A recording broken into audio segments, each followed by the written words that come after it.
Hello YouTube and welcome back to the channel. Now we have a mod for the Tesla that I have wanted to do ever since I got it.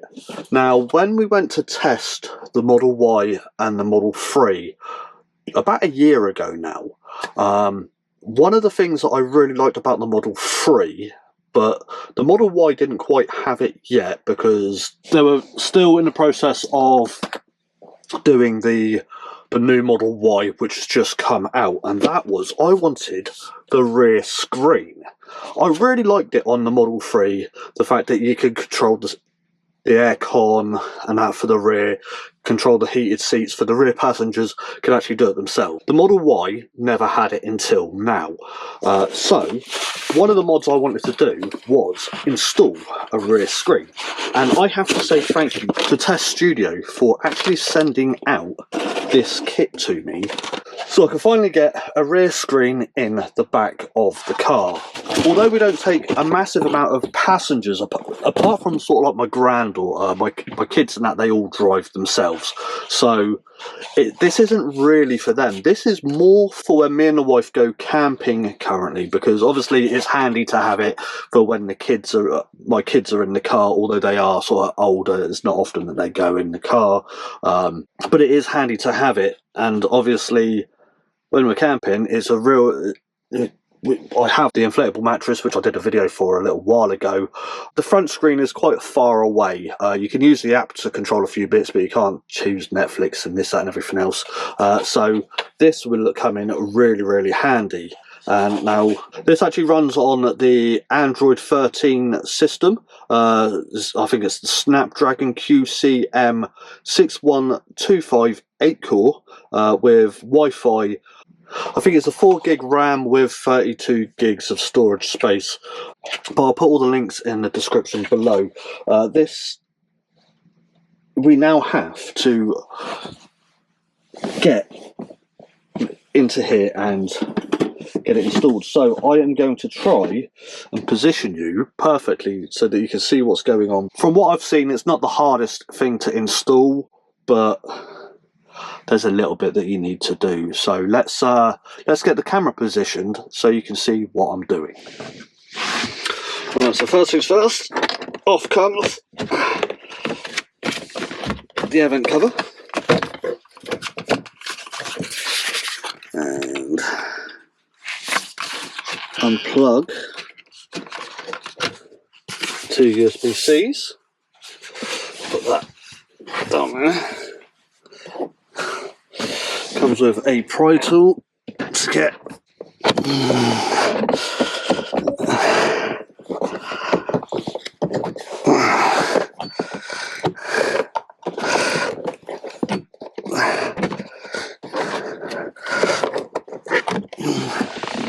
right, using the pry tool, pop that off, and then I believe it's just two I believe T20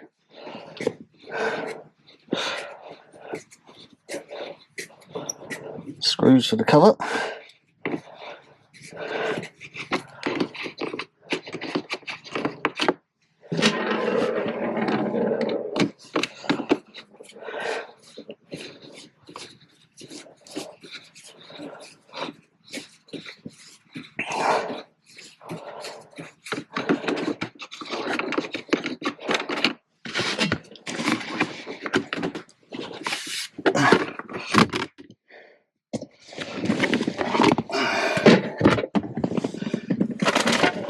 So it comes with this plug to basically just connect off the USB-C plug, and then it should be a case of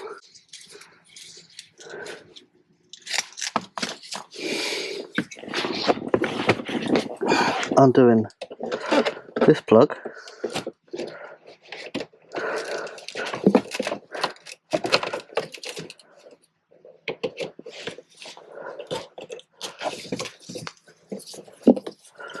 plugging that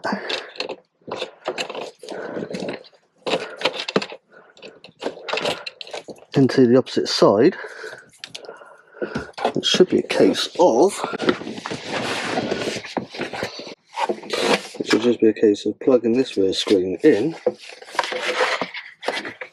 Now let's get the door, we'll have to open the door so we get some power on. But the screen lights up and the device is starting. So let's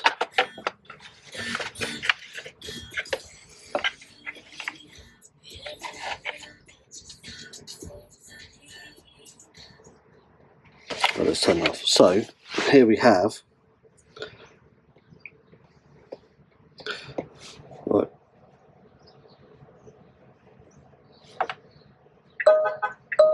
right. Oh, you can unlock the car. Oh, you can turn it on. Oh, you can. Right, I'm just learning what this is doing as we go, so I'm going to quickly put this into place.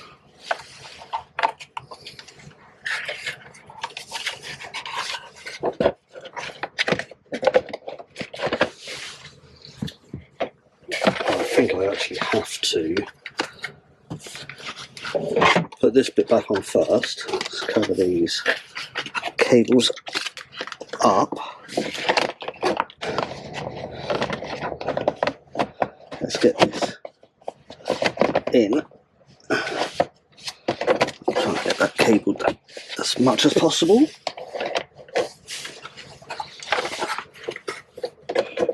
I won't screw that in just yet, but if we can get this in,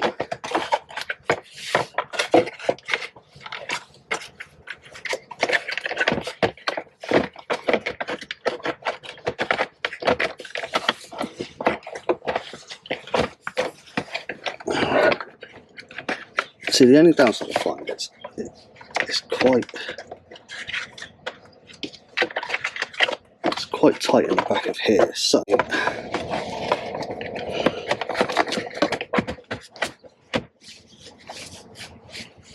right.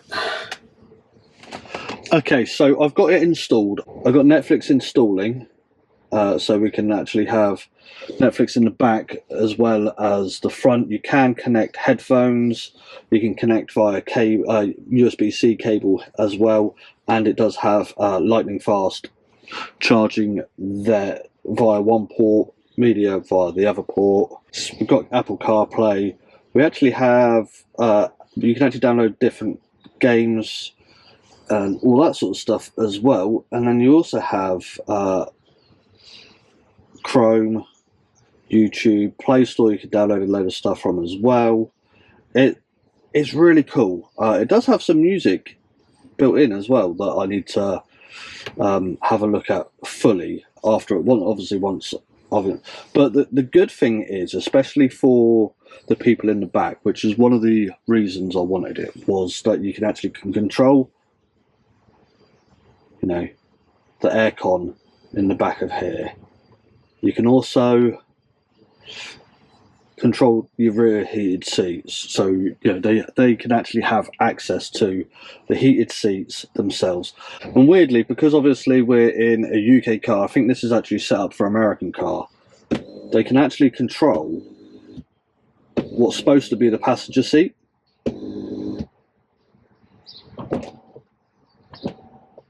So I need to see about going into settings. Okay, so I've had a little play around with it. I did the update so that I could actually change the settings so that we can actually get this working on the passenger side, not the driver's side, because obviously I don't want them just adjusting my seat while I'm driving. The other thing I've worked out is if you go onto the music button, you can actually skip forward whatever is on the main screen, which is really good. And it's the same with when you're on Spotify, you can actually skip song. You can also, it's a 4th of July miracle with beer. Adjust the volume from here as well. So you can do. I'm learning as I'm going, playing around with this, which is really nice. I actually want to turn that off because it's starting to constantly blow. And you know, the fact it comes up quite nicely, blowing into the back of here. You know, although we have gone down to smaller vents, it's still really good.